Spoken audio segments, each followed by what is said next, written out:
aula sobre escalas de avaliação. E a gente tem a escala Teste de Dislexia para Crianças. Essa aula vai ser sobre as escalas de avaliação que nos ajudam na avaliação de crianças e adolescentes. Que a gente tem a escala para dislexia, a gente vai ver um pouquinho dela e das outras escalas que eu trouxe para essa aula. Então, aqui a gente tem as instruções. Esse teste de avaliação é recomendado para crianças de ambos os sexos, a partir de 9 anos.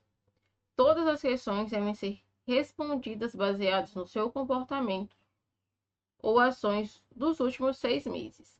Marque o item que melhor o descreve em cada questão, certificando-se de que todas as questões sejam respondidas. Seja honesto nas suas respostas. Aqui, a gente vai colocar, né? A gente vai enviar essa escala para a escola responder e a gente pode fazer também com a família. Tem atraso na leitura de 2 ou mais anos em relação às crianças da mesma idade? Aí vai responder, né? Aqui vai ser te marcar quase sempre, raramente ou nunca. 2. A velocidade na leitura é inferior a 50, 60 palavras por minuto? A mesma coisa. Então, a gente vai colocar quase sempre, raramente ou nunca. Então, a escala, ela vai ser feita com a família. Você vai sentar com a família e vai ler item por item e explicar. Então, tem atraso na leitura de 2 ou mais anos em relação às crianças da mesma idade? Então, a família vai responder isso baseado em quê? Baseado no que a professora fala sobre essa criança e sobre o que ela observa quando está ensinando a tarefa para essa criança. Então, se é quase sempre, o que é quase sempre? Quase sempre a família nota que ela tem atraso na leitura em relação às outras crianças. Então, quase sempre a professora fala que a criança está com atraso na leitura em relação às outras crianças da sala de aula dela. Quase sempre, quando a família está fazendo a tarefa com essa criança, o dever com essa criança, ela consegue ver que ela tem um atraso na leitura, que a leitura dela não está de acordo com o ano escolar que ela está. Raramente, de vez em quando, né? Ela vê ali algum erro ou alguma palavra que ela não consegue ler. Então, raramente acontece. Então, às vezes, uma vez na semana, a família consegue perceber esse tipo de atraso, ou nunca acontece. A velocidade na leitura é inferior a 50, 60 palavras por minuto? Quase sempre, raramente ou nunca. Comete erros frequentemente na leitura, omissões, substituições, inversões de fonemas, vogais e consoantes sonoras? Mesma coisa. Compreensão do texto é muito pobre? Mesma coisa. Apresenta um baixo rendimento na área da ortografia? Tem um rendimento baixo no cálculo matemático, especialmente na multiplicação? Apresenta movimentos involuntários associados especialmente quando lê e escreve? Não gosta de ir à escola? Fracassa nas avaliações, não gosta do meio escolar? Falta de motivação para a aprendizagem? Apresenta ansiedade e medo na hora de ler em voz alta?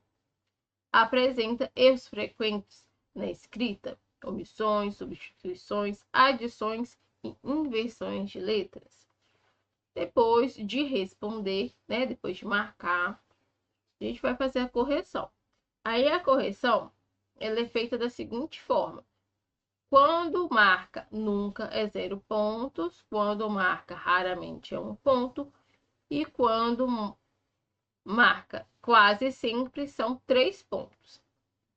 Se a criança ela alcançou um resultado de até 4 pontos, o resultado é negativo para a dislexia. 5 a 13 pontos, improvável que a criança seja disléxica, mas deve-se estar atento ao percurso escolar e possíveis dificuldades de aprendizagem. Então, de 5 a 13 pontos, ela provavelmente não tem dislexia, mas ela já apresenta uma dificuldade que deve ser observada. De 14 a 17 pontos, existem alguns indicadores de dislexia, mas poderá ser resultado de cansaço, pouco descanso ou pressão escolar, ou ainda a presença de outra dificuldade de aprendizagem que precisa ser identificada e devidamente tratada. Então, se ela teve 14 a 17 pontos, ela tem alguns indicadores, mas ainda não são, esses indicadores ainda não são suficientes para levantar a hipótese diagnóstica de dislexia. Pode ser cansaço, ou pode ser pelo período que ela está ali na escola, ou alguma outra dificuldade de aprendizagem. De 18 a 27 pontos, existem indícios significativos de dislexia. Então, aqui, do 18 a 27 pontos, ela já tem indícios bem fortes de dislexia, que devem ser avaliados. Acima de 28 pontos, é altamente provável que ela tenha dislexia. Então, aqui a gente tem a correção. Vamos passar para a próxima? A próxima é para o disgrafia. Esse de disgrafia, esse questionário, escala para disgrafia, ela vai mudar um pouco a forma de responder. Aí vai ser sim ou não. Geralmente tem uma caligrafia ilegível, apesar do tempo apropriado e a atenção dada à tarefa. Aí vai marcar sim ou não. Tem uma letra inconsistente, mistura letras maiúsculas com minúsculas, tem tamanhos irregulares e inclinação. Aí vai marcar sim ou não. Quando escreve, deixa as palavras ou letras inacabadas e palavras omitidas. Aí vai seguir assim até terminar o questionário. Os resultados podem ser analisados da seguinte forma: acima de 70% das respostas positivas pode-se considerar um indicativo de transtorno. O profissional deverá realizar outros testes para confirmação da suspeita. Então, acima de 70%, ele tem indicativos de disgrafia. O paciente tem indicativos de disgrafia, mas precisa ser confirmado pela avaliação, pelos testes, pela a história de vida, né, pela anamnese, pelo relatório escolar, pelas informações que vêm da escola, né, não é só o questionário. Se persistirem os indicativos dos sintomas, o mesmo deverá ser encaminhado para o profissional responsável. Resultados abaixo de 50% negativos indicam que não há sintomas aparentes até o momento. Então, como que você vai calcular? Você vai colocar o total de sims vezes 100 dividido pelo total de perguntas. Então, aqui faz a correção. E aí, se tiver acima de 70%, tem indicativos. Então, aqui a nota de corte é 70% do questionário. Vamos para o próximo. Próximo é o de descalculia, que é a partir de 8 anos. Então, esse teste de descalculia é indicado para crianças a partir de 8 anos. Possui a seleção de perguntas com 5 possibilidades de respostas. Todas as questões devem ser respondidas tendo como base o comportamento observado nos últimos 6 meses.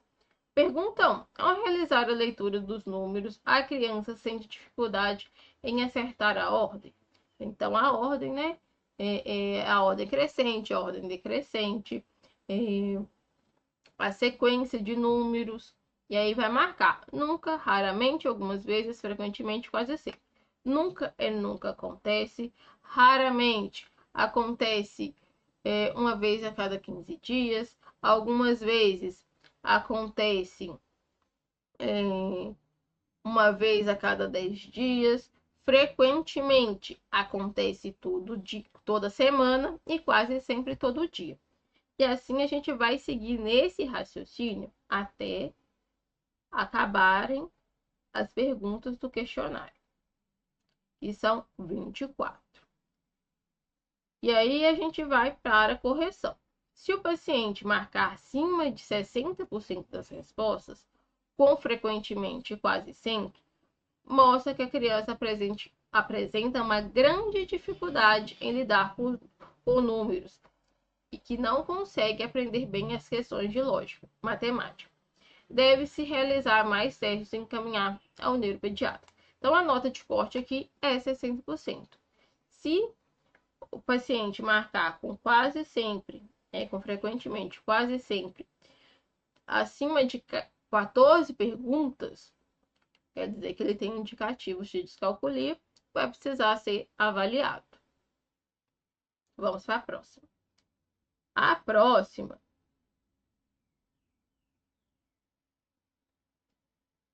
é para TOD. Então, a próxima escala é a escala de TOD. Aí ela segue, né, mais ou menos a mesma forma de pontuar da de descalculia. Então, nada é 0, pouco é 1, muito é 2 e demais é 3. Frequentemente interrompe ou se intromete nas atividades dos outros, em geral durante as conversas ou atividades lúdicas e jogos. Aí, 0 é nada, não acontece, pouco acontece de vez em quando, muito. Toda brincadeira, toda conversa, ele quase sempre interrompe. Sempre que ele tem oportunidade, ele interrompe. Demais é demais, ele faz isso toda hora. Tem fugido de sua casa ou escola pelo menos 2 vezes quando ainda vive com seus pais ou cuidadores? Ou uma vez sem retornar por um longo período? Então, foge de casa ou sai e demora muito para poder voltar. E tem que ficar atento a esses que estão em vermelho, porque esses são o que a gente vai avaliar melhor. Frequentemente argumenta desnecessariamente com os adultos, aí vai marcar, né? Se é nada, pouco, muito ou demais. E assim a gente vai fazer até o final do questionário. Esse aqui ele é mais extenso, ele tem 45 itens. E aí a gente vai para a nota de corte. Observar os itens 3, 13, 15, 17, 24, 26, 28 e 39. Nesses itens, se 4 ou mais estiverem muito ou demais, tanto descrito pelos pais quanto pelos professores, é positivo para TOD. Então, se nesses 1, 2, 3, 4, 5, 6, 7, 8 itens, ele tiver marcado muito ou demais, né? E se pelo menos 4 desses ele marcar muito ou demais, ele tem indicativos de TOD. Então, ele precisa marcar, para ser indicativo de TOD, ele precisa marcar nesses itens aqui pelo menos 4, né? Então, a partir de 4, 4 e acima de 4 ele tem indicativos. Abaixo de 4 ele não tem indicativo. Mesmo que ele marque nos outros. E por que tem os outros 40? Por que tem 45 itens? Então, se são só esses que colocam ele como indicativo de TOD. Porque nesses outros itens você consegue conhecer a criança, você consegue ver os comportamentos que ela apresenta. Vamos passar para a próxima. Próximo é o de TDAH, né? Esse é o SNAP 4, muito tranquilo, muito utilizado mesmo nos dias atuais. Então aqui a gente tem o critério A e segue a mesma linha de raciocínio. Nunca ou raramente, pouco, bastante e quase sempre. Então a gente tem os itens de 1 a 9 e de 10 a 18. Então, os itens de 1 a 9, eles são de desatenção. Então, aqui ele precisa, nesses itens de 1 a 9, para ser indicativo de TDAH subtipo desatento, ele precisa marcar pelo menos 6 com bastante, quase sempre. Aí, o subtipo dele é desatento. Agora, se ele marcar do 10 ao 18, pelo menos 6 itens com bastante e quase sempre, o subtipo é hiperativo impossível. Agora, se ele marcar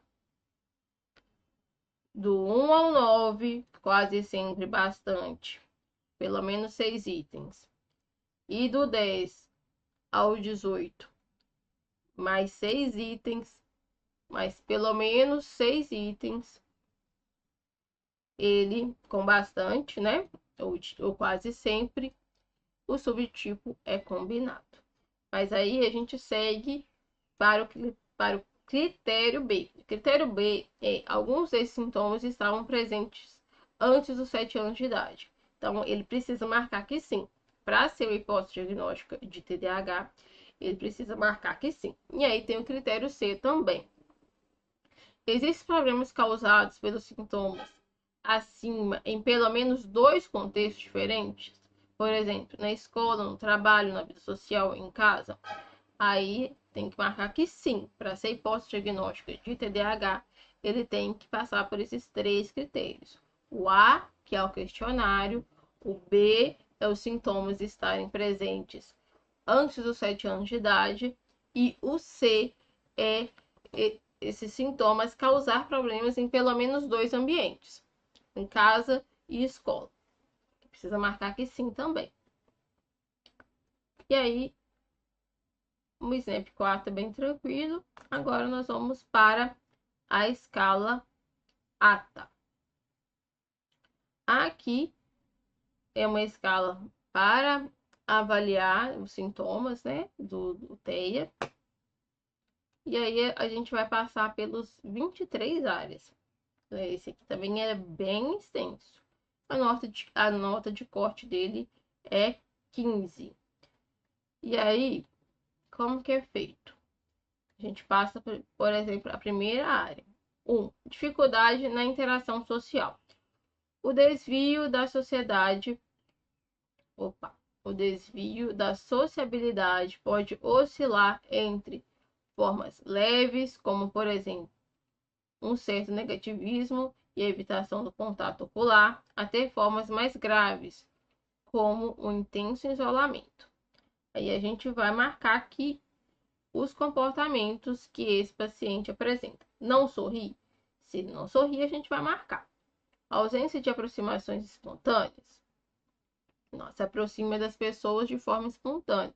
Pessoa que chega perto dele. Ele não, mesmo que ele veja um irmão, uma avó, um amiguinho, ele não se aproxima de forma espontânea. Ele não vai até lá de forma espontânea. Aí a gente marca, né? Se esse comportamento ele apresenta, a gente marca. Não busca companhia? Se apresentar, a gente marca. Busca constantemente seu cantinho, esconderijo? A gente marca. Evita pessoas? A gente marca. É incapaz de manter um intercâmbio social? A gente marca. Isolamento intenso? A gente marca também. Então aqui, se a gente marcar um só, ele tem um ponto. Agora, se a gente marcar, aí aqui, a gente pode marcar do 1 ao 7. Se a gente marcar 1, 2, 3 ou o 7, vai ser 2 pontos. Então, se tiver um comportamento só, e a gente marcar um comportamento só, é um ponto.